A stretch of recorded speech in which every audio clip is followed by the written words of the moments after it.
Históricamente, candidato, uno de los efectos más duraderos de las crisis económicas es la pérdida de empleo.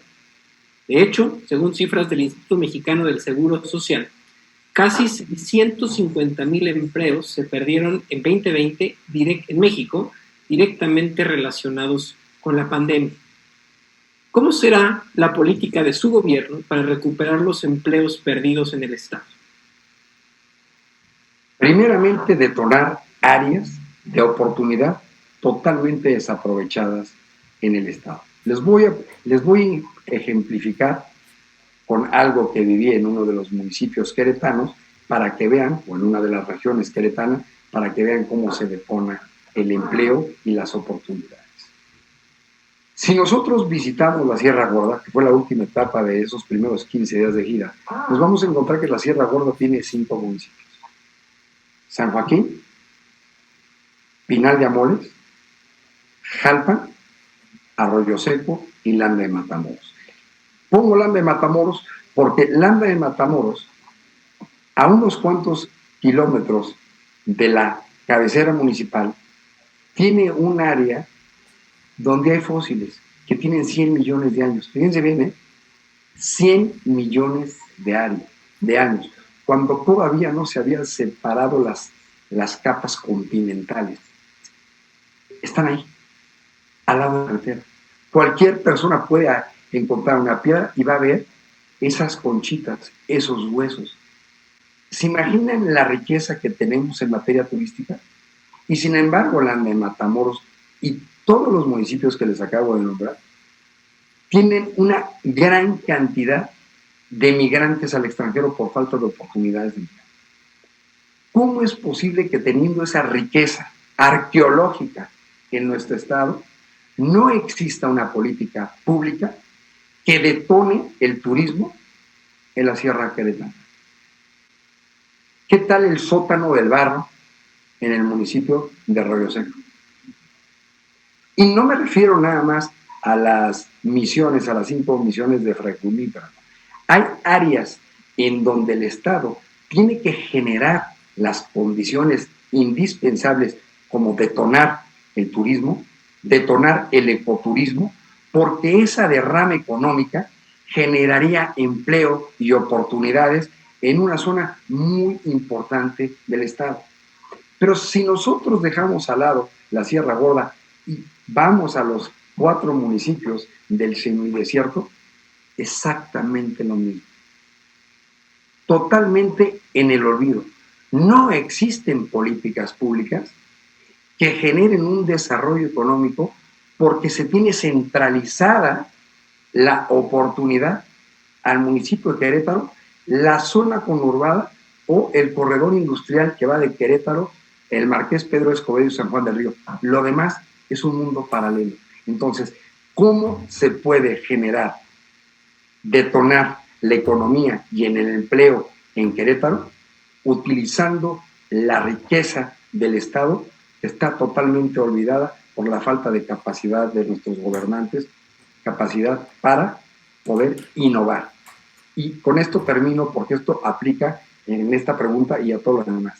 He propuesto que en el gabinete de Miguel Nava Alvarado, aunque las facultades del gobernador establecidas en el artículo 22 de la Constitución Política del Estado de Querétaro son las de nombrar y remover a los miembros de su gabinete, Miguel Nava Alvarado no nombraría a los miembros de su gabinete. Que sean los colectivos de la sociedad civil quienes pueden hacer las propuestas. Hay colegios de profesionistas, hay clubes industriales, cámaras comerciales, hay un sinnúmero de gremios que pueden ayudarle a un gobernador que sentándose en la silla del gobierno del Estado, no por eso adquiere todo el conocimiento. Un gobernador requiere en su equipo de trabajo no amigos, no cuotas políticas, no compadres, no recomendados, sino personas especializadas con más capacidad que el gobernador para resolver el problema. En el área de desarrollo sustentable, el Club de Industriales, la Canaco, podría hacer esas propuestas. Gracias, candidato. Candidato, defina por favor cuál será su política pública para atender a los grupos en condición de vulnerabilidad en el Estado. Yo he basado mi campaña, como lo dije, en la vigencia del Estado de Derecho y en la protección de los derechos humanos como una parte de mi vida, tanto académica en esta escuela, en la Mondragón, durante algunos años impartí esa clase, y como lo he hecho en la Anáhuac, con la Universidad Autónoma de Querétaro o en otras universidades.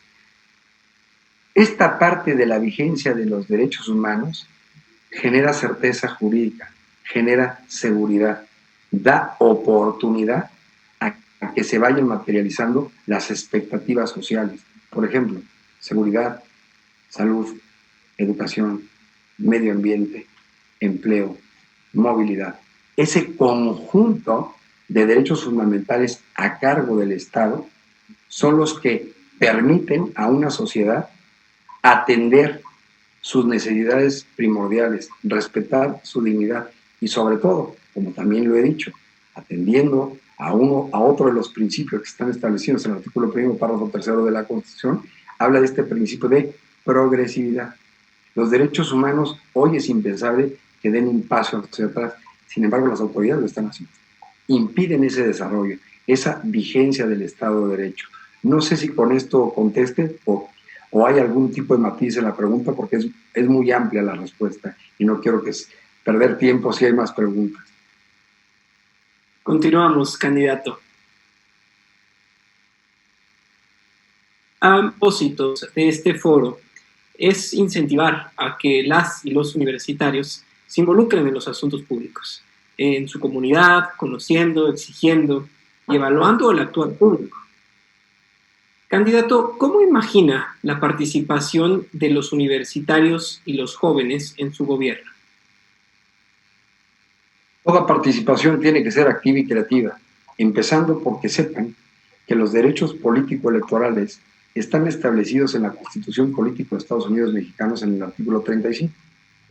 Pero ese artículo 35, que retoma el artículo 35 de la Constitución de 1857, también enumeraba esos 3 derechos político-electorales en las mismas fracciones, primera, segunda y tercera. O sea, la primera fracción es votar, la segunda, poder ser electo a cualquier cargo de elección popular, y la tercera, poderse asociar en materia política para ciudadanos mexicanos. La mejor forma de participar hoy para ustedes que me están escuchando, jóvenes universitarios, es enterándose que los partidos políticos se dotaron para sí el derecho fundamental de poder contender un cargo de elección popular. Ese artículo 35, fracción segunda de la Constitución, reformado el 9 de agosto de 2012, le dio vida humana a los partidos políticos, porque después de decir que cualquier persona puede ser electa a cualquier cargo de elección popular, teniendo los requisitos que establece la ley, eso duró 156 años, después del 9 de agosto de 2012 dice, el derecho, y lo digo prácticamente textual, el derecho de solicitar registro de candidatos ante la autoridad electoral corresponde a los partidos políticos. Entonces, hoy lo que los jóvenes tienen que hacer para participar es saber que es prácticamente imposible, si no te registra un partido político, acceder a un cargo de elección popular. Las candidaturas independientes no las reconoce la Constitución. Las candidaturas independientes tendrían que nombrarse candidaturas independientes, pero no son así, son aspiraciones a candidato independiente con una serie de requisitos que no son superables. Entonces, si esto lo saben los jóvenes, se van a dar cuenta que la oferta política que en el siglo XXI y en la próxima elección del 6 de junio hay ya no es ideológica.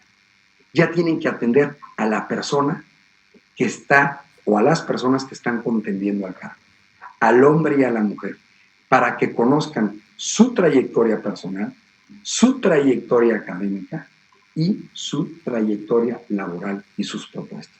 Los partidos políticos hoy, por decir una palabra coloquial, se han prostituido. Ideológicamente no hay compatibilidad entre el Partido Acción Nacional y el Partido de la Revolución Democrática. Y si le sumamos el revolucionario institucional, imagínense, de ahí sacan una propuesta política. No lo hay. Ya no hay esa ideología, pero sí existe ese derecho de registrarlos. El artículo 34 de la Constitución, ustedes darán cuenta que habla de los ciudadanos, pero ciudadanos mexicanos, o sea, ciudadanos de carne y hueso y un pedazo de pescuezo. ¿Y quién te dice que somos ciudadanos mexicanos? El artículo 34, varones o mujeres mayores de 18 años conforman este vivir. Esos ciudadanos mexicanos mayores de 18 años, varones y mujeres, estamos hablando de personas físicas. Pero el artículo que le sigue, de los derechos ciudadanos, el 35, la fracción segunda, ya habla de los derechos ciudadanos, pero no los tiene el ciudadano, los tiene una persona moral, un partido político. Entonces, yo les diría a los ciudadanos jóvenes, universitarios, fíjense en el hombre y la mujer que van a elegir, porque hoy los partidos políticos, como ideología, no garantizan condiciones de gobernabilidad. Hoy vemos, por ejemplo, la oposición o la aparente oposición pegándole políticamente, jurídicamente al gobierno actual de Morena. Pero las reformas fuertes a la Constitución, contrarias a los derechos humanos, contrarias al principio de progresividad, que han sido votadas por todas las fracciones, pongamos una, que les acabo de decir, la de educación, la votó el PAN, la votó el PRI, y la votaron todos los partidos. ¿Qué tal la militarización del país? Prohibida en el 129 de la Constitución. La Guardia Nacional, que está llena de soldados, la votaron todos los partidos políticos. ¿Qué les parece la Comisión de Derechos Humanos del Senado de la República, presidida por el PAN, que aprueba la terna una militante de Morena en activo, y que después la mayoría de Morena la elige y el PAN y los demás partidos se quejan? Pues si la dejaron pasar en la terna. Entonces, esta ideología partidista no existe. Lo que hoy existe a ti, joven, es un candidato o una candidata que por su capacidad te genere condiciones y expectativas reales de gobernabilidad. Y dentro de mi gobierno, como pasa en mi equipo de campaña, lo digo claramente, no tengo un colaborador que pase de los 31 años. Todos son menores.